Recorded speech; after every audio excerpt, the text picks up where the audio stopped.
Hello, this is Patrick with Royce, and today we'll be learning how to make an FPS character controller in Godot using GD script. I'll also be covering some common beginner mistakes with FPSs in Godot that I ran into when I first started developing them. So stay tuned for that. Okay, the first thing we gotta do is go and make a character body 3D.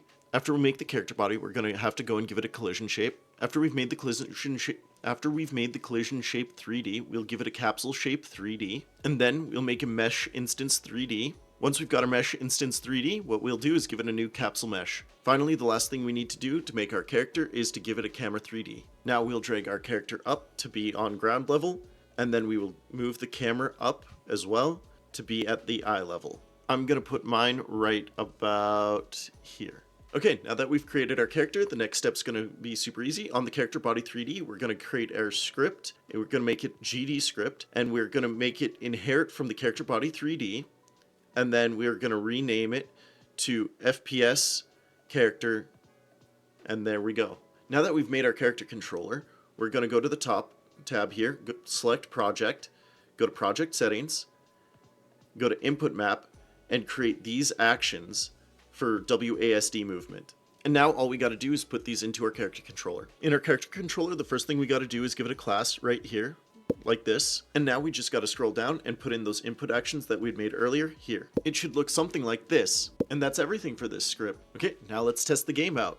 As you can see, we can move around, but using the mouse doesn't move the camera or anything, so that's what we'll go ahead and do next. Okay, now we gotta go and make a new script and attach it to our camera 3D, and we're gonna go and call that script a FPS cam. Okay, now we're gonna pause for a second before we jump into our script, and I'm gonna explain a little bit about what we'll be doing. Okay, so what we wanna do is, as the mouse moves along the X-axis, we'll be moving the whole player on the Y-axis so that the whole character changes the direction that they're facing. We know we want to rotate the player along the Y-axis because, as you can see, the yellow gear that's pointing up is the one that's rotating along with the player, whereas the other two are moving. And for the head or the camera, we'll want to rotate along the X-axis, as you can see, since the red gear is the one that's rotating and the other two are moving. So that's the axis we want to rotate around, as the mouse moves around on the Y-axis. Okay, now that we know what we're doing, let's dive right in. Okay, the first thing we're going to do is export a variable called player of the type FPS character that we had made previously. This is so we'll be able to rotate the whole body around of the player. Then we'll export the camera speed and the camera X bounds, which will limit how much the camera can rotate on the X axis, so it can't go too far up or too far down. Now this final export is for my beginner tip. It'll limit the amount of movement that the mouse can move per frame, so even if a person has a high or low frame rate, their mouse can only move a certain distance, meaning that the camera won't jump around. Then we'll have a non-export variable called frame delta. Now in the ready function, all we gotta do is say input.mousemode is equal to input.mousemode.captured. That way it'll keep the mouse in the center of the screen and invisible. In the process function, all we gotta do is set frame delta equal to delta.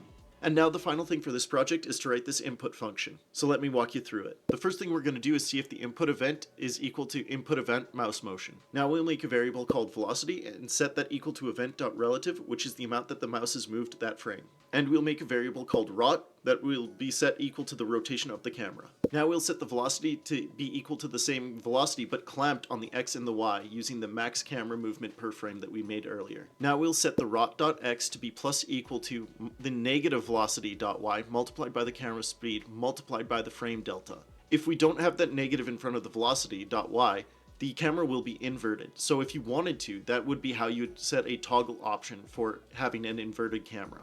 We are also multiplying it by the frame delta so that this is frame rate independent. Then we gotta clamp the rot on its X so that it doesn't go out of the bounds that we had set for it. And now set the rotation of the camera equal to rot. And now all that's left is to decide the player's body rotation. To do that, we'll store the player's rotation in a variable called player rot, and now add the negative velocity.x multiplied by the camera speed multiplied by the frame delta to the player rot.y.